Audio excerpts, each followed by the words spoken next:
Hello, welcome to another episode of Steelfur Speaks. Special episode for you today. I don't usually do interviews, but as I know the UK national champion who has just won, and as I have played against his list for a while, I thought this would be a good opportunity to sit down with you and talk with him about his list. So he'll be joining us in a second.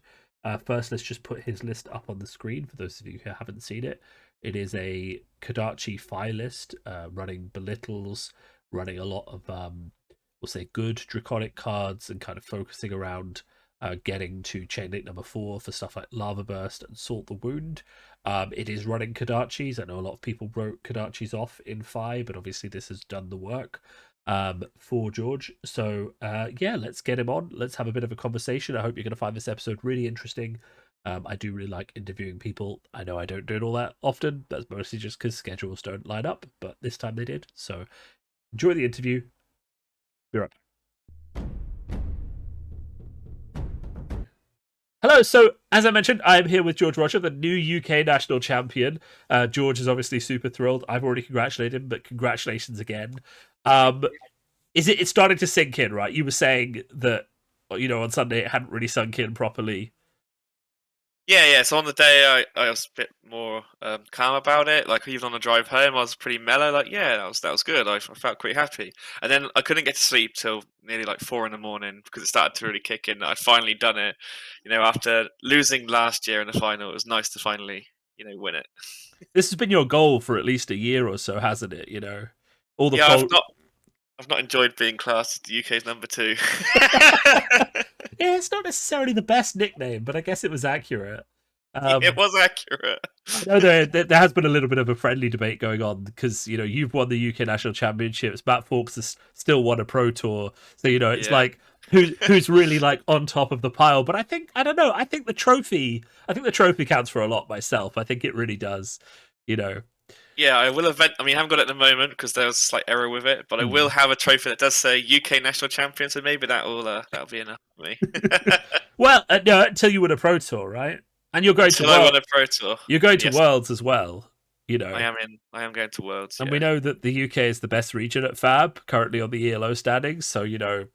UK going to Worlds, I'm expecting some heads to roll. I'm expecting some victories. Oh, I'm really hoping so too. No pressure. No pressure. You don't need to perform that way, but it could be fun.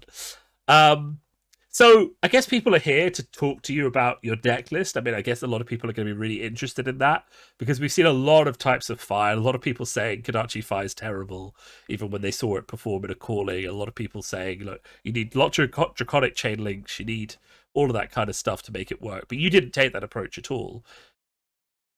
No, I just took the cards that did the highest damage based on the value. I looked at it and went, that card does 4 damage for 0 resources with Go again. That's the card I want in my deck. Yeah. I guess the internal jokes were that this is basically Katsu, but with extra draconic cards. Good cards, basically.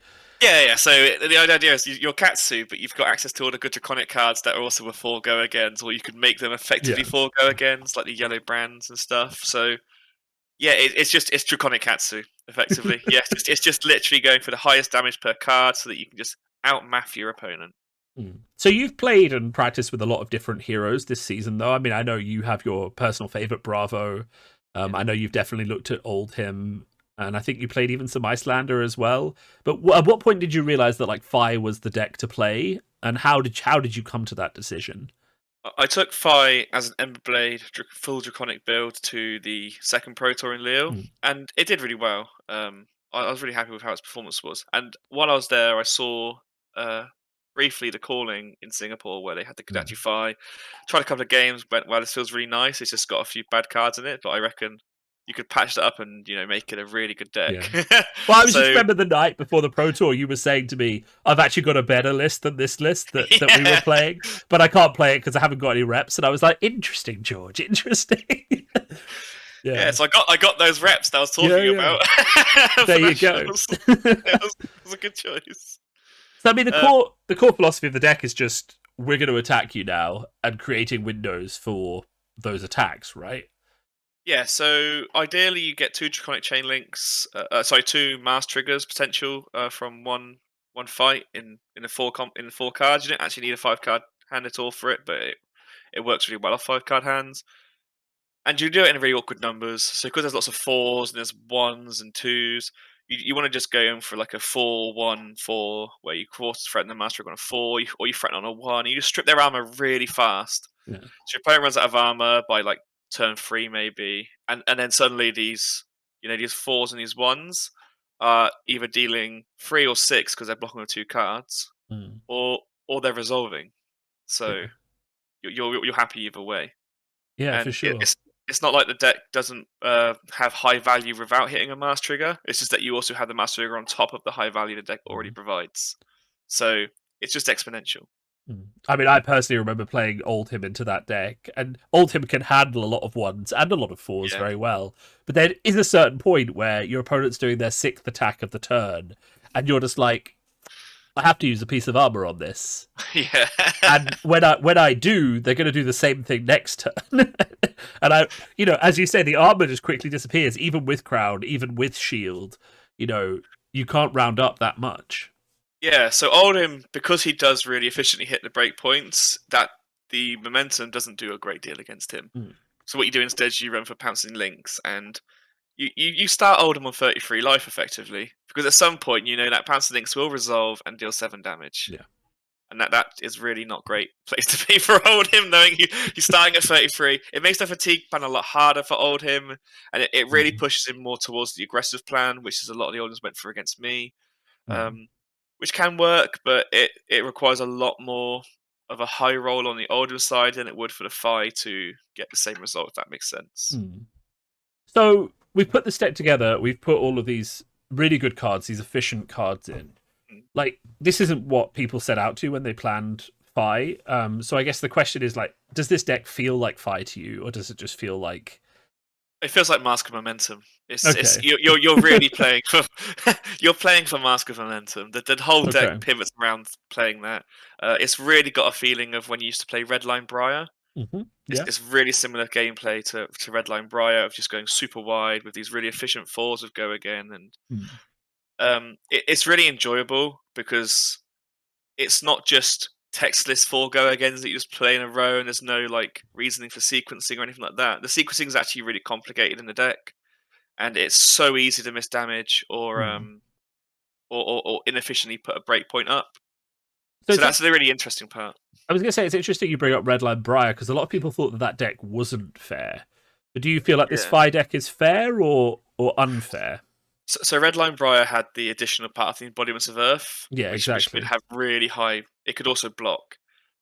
Fi hasn't got that. Has a lot Mm. less armor. So the blocking side of Fi is a lot weaker than you had with Briar, which makes it Mm. a lot more fair because you can actually target it with disruption, and it does lose disruption. So one of its worst matchups is Bravo, Yeah. for the reason that the disruption can just keep Yeah. coming and you never get a turn. Yeah, though what I found in that matchup is the second you miss a turn of disruption, it's like, okay.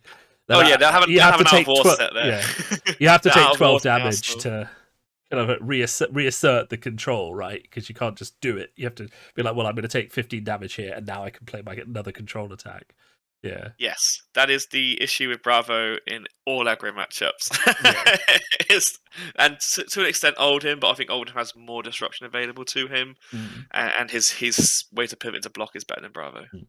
So what do you feel like in this meta now? Because we've just finished our national championships. Obviously, a lot of people are going to be taking your Fi list, especially people who've been on, we'll say, less refined Fi lists, so they feel like they've got reps and they can pivot a bit. What do you feel like their main threat is then going into the next round of national championships? So from my experience with the matchups, Icelander is our hardest matchup. Okay. But right now, with the current existing decks that are out there, it's no worse than a 40% matchup. Okay. I think you're leaning towards 60-70% into most of the field. So someone needs to innovate and find things that are actually targeting this Fi deck. Mm. Because if you just came in with the same sort of decks that we were seeing at our nationals, it's not gonna Mm. look good. But Because yeah, it's kind of great, isn't it? Because the week before, everyone was like, Oldham's the best deck, Oldham's overrepresented, Oldham's too powerful. And now, a week later, we're coming out here saying, well, actually, the deck that has the 60% matchups is actually Fi. Yeah. All you Alton players were wrong the entire time. And Yeah. you're kind of saying maybe Icelander could fill that role next week if there's someone in Singapore who's just testing a crazy Icelander deck that, can just beat Fi over and over again. I think Iceland's definitely got the tools to beat Fi the most consistently from what I know at the moment. Mm, That all you've got, and this round's on me. I think these mm, cards need to slip into a lot of decks now. mm, You really need to get those in to get the added efficiency. They both really punish the Fi. So, like, obviously, you want the break points, and this round's on me just removes all your break points. It's mm, really annoying. And that you've got just gets you uh, basically free life gain and also breaking up the mask of momentums. So, mm, yeah, those things are really scary for Fi, and mm. you need to fit them in your decks. So those are the meta calls that people can make against you, which is good to Yeah. know. It's good information. You've won, so you don't need to worry about giving them away. Yeah. Because I don't think Dynasty is going to be legal for Worlds, but there will be some bans and things before then. Um, but so we look at the core of your deck, and the core of your deck is like probably the E strikes, the blues for the Kodachis, and then the 0 for 4 go agains. But what Yeah. were the kind of meta cards that you added? Because we knew there was going to be a lot of old him, Icelander. You knew there was going to be a lot of those decks at that. So what were the sort of cards you added to deal with those? So I have the Belittle package in the sideboard. The Belittle package was hovering between 3 red Belittles and 3 red and yellow, Mm, based on how much Icelander were expected. So ideally, I could run 6 Belittles and the 2 Minimisms, mhm, but I couldn't fit all of that and the That You Got and the Sink Belows. mm. So I arrived at nationals on the morning. Someone said to me, "Man, loads of Fi out there today." So I quickly went and went, "All right, you know what? I'll have the That You Gots in my deck." Okay, yeah, yeah. So it's like it. Both the Belittle package and That You Gots, they're my big meta calls that I was expecting for the day. And then Mm, Sink Below is really, really helpful against Guardians. For when you mm. lose tempo, you can tuck that away in your arsenal, and then if they come in back at you, you can rip the tempo away from them again. Yeah, yeah. A lot of Guardians are relying on stuff like Tear Asunder and things like that. Whereas the addition of having that defense reaction in Arsenal means you can actually block it. Yeah, Yeah. that happened exactly in my top 8 game where they took an extra like 10 damage to get a terrace on the turn on me, and I just immediately sink below it, and they took Yeah. all that damage and nothing happened. Yeah, I've been on the receiving end of that. It is painful, but I've Yeah, also I've seen it work in reverse, where you're playing, you bait out the defense reactions, and they only have 3, so you kind of do small attacks that they have to block with the defense reaction. And then once all 3 of them are gone, you're like, okay, now I can tear asunder. Now mm, I can do all this stuff. So I think this. I know definitely from watching the final with you and Tom that it's not like it's not like a one-sided match entirely. Like I know you like that matchup. You think that Fi is favored, but it's not like one sided. Like he did give you a lot of decision points. absolutely. Yeah, he made me think about my turns quite heavily. I had to play around a lot of the things that he could throw into me. So like playing around Blizzard every turn is really annoying, and I have to do Mm, that, and then making sure I don't run out of go to 0 resources when I want to lava burst him at the end of a chain. So mm, you have to play around all these little parts that Oldhim does, and also Tom presented a really interesting armor setup in front of me, mm. which I didn't like seeing. Um, Yeah. because it started him on effectively 52 life, which when you're trying to race Oldhim and they start with so much more life than you, that makes it hard. And also one of the things we were talking about is breakpoint blocking. When you Yeah, add tech plate, crown, gloves, and iron rot boots, suddenly those breakpoints that the armor getting stripped away happens so much slower yeah. because they suddenly have the extra 1s and 2s to add in wherever they need to block efficiently every turn.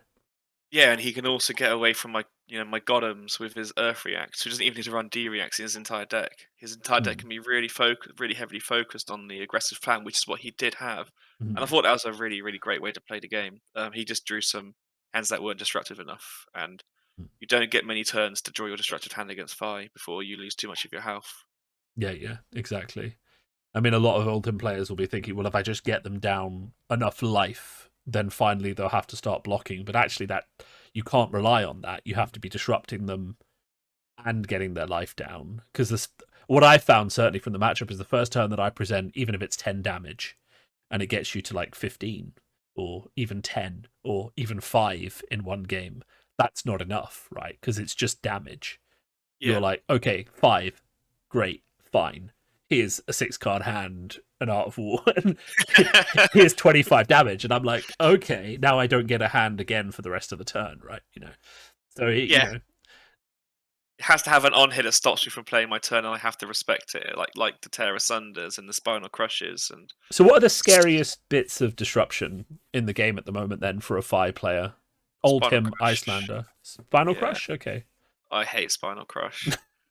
Oh, that's it an just annoying says one. no turn for you.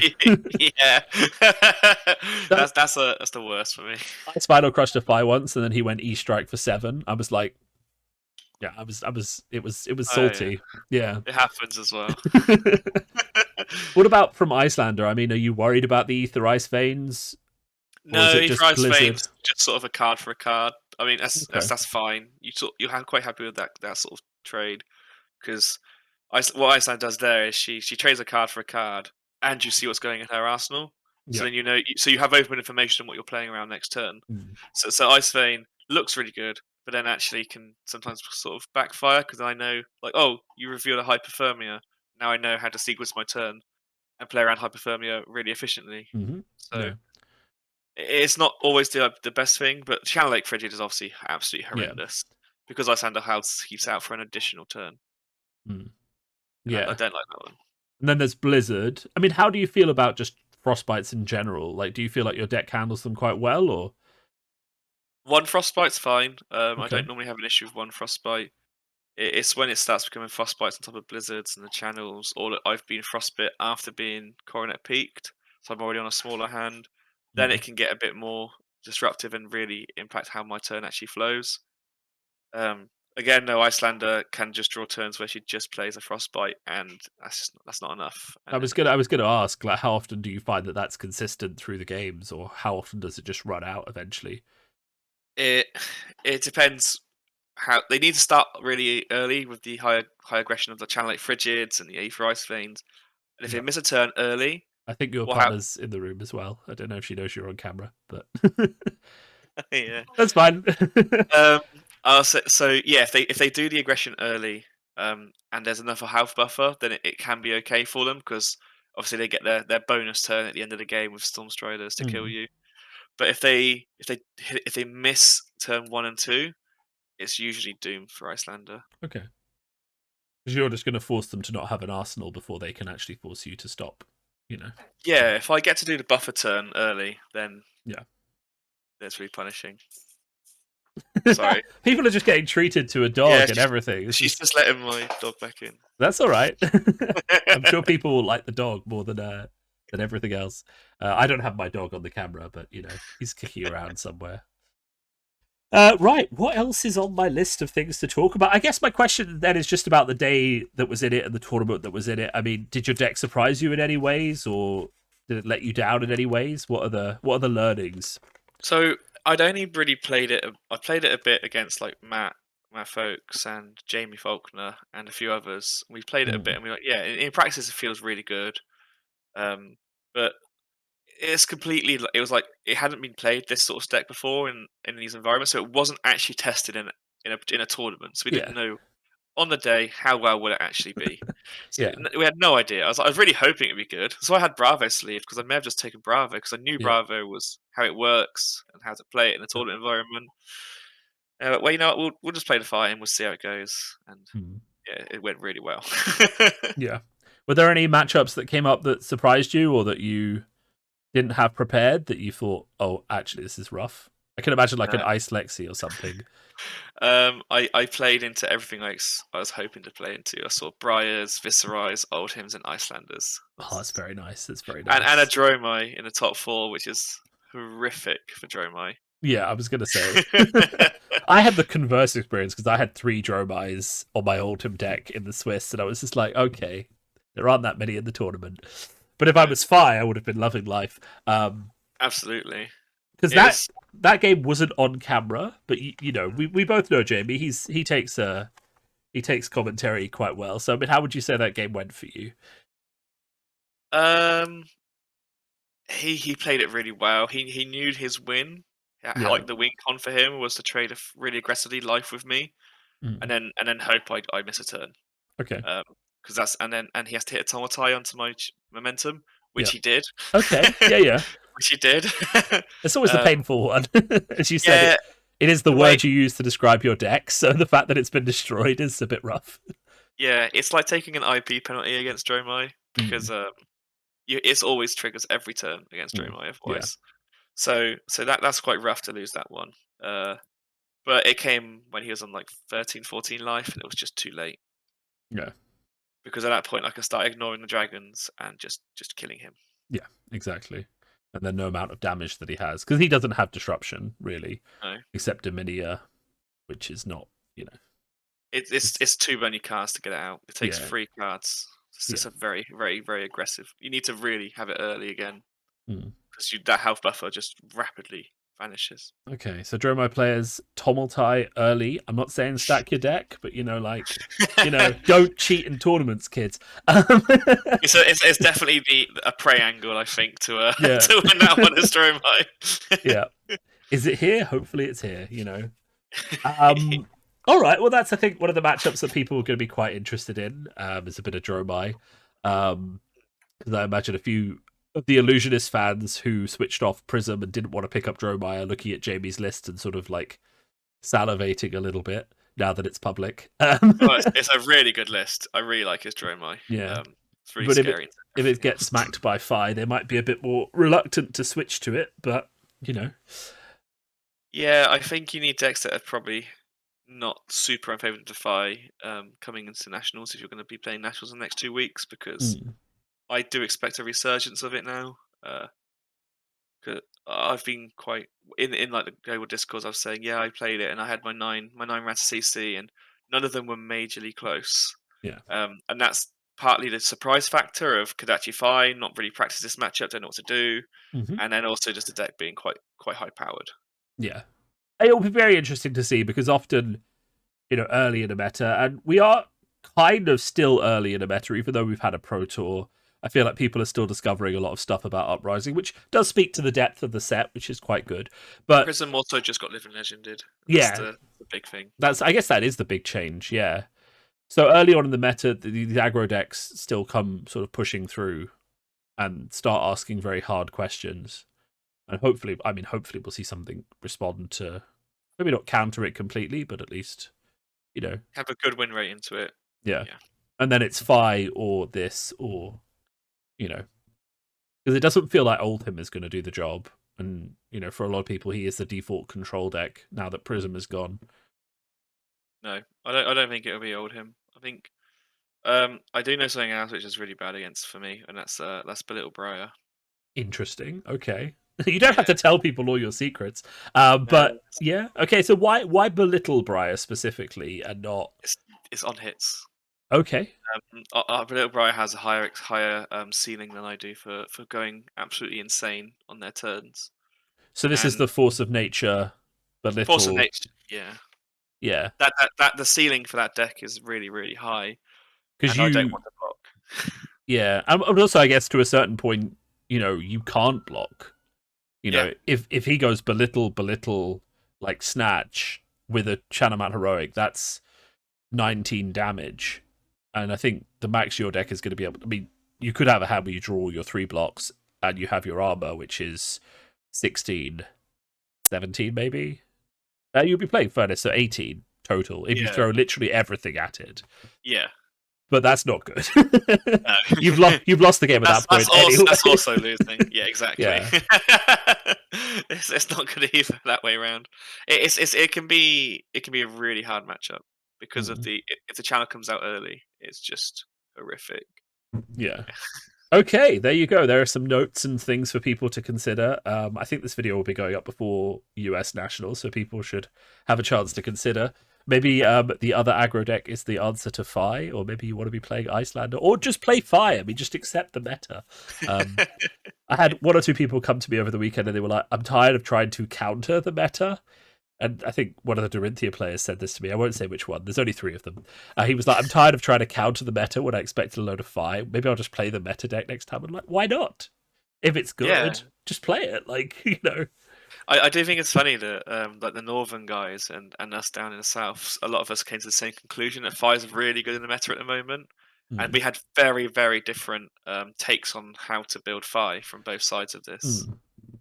It was just very interesting how we both came to that same conclusion, and there was just two variants of Fi going around which were completely different. I was going to say, because Pete Ward, we played in the win and in for the top 8, and he was very much on Mask of Momentum. He was very much running that kind of go wide with Kadachi's, but he even into the Oldhim matchup, he presented Mask of Momentum. He wasn't running links at all. Yeah, exactly. So he just took a different tack to it from you. Yeah, I think that was more to do with reps or more than anything. I think Pete and Isaac were a bit later jumping into Fi, whereas I had by that Okay. point had hundreds of reps. So Yeah. I sort of had more of an idea of what I want to do against an old him, more to be more consistent at beating them. Mm. Like momentum's obviously fantastic against old him still, Mm. but I found that on average, the links will do more. Mm. So I like to get people to rate decks. In League, you have that rating of like, this is a 50 game champion. Like, how many reps do you think it takes with the deck to gain a good understanding of how it works, right? Yeah. Now, how many reps do you think it takes? It's kind of like a file list like yours to really feel comfortable with the deck.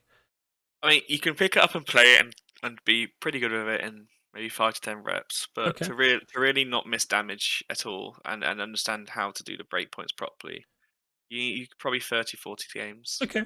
It's just absolutely smash it out on Talishar. Yeah, I mean, you can get those Yeah. reps, but it's kind of just giving people an idea of like, you hear about this on Tuesday from yourself. You see the list on Monday published after the UK Nats. Your Nats is in 4 days. Can I get there? Right? How many hours do I need to dedicate to getting on this list? Right? 30, 40 hours. Some people have that time.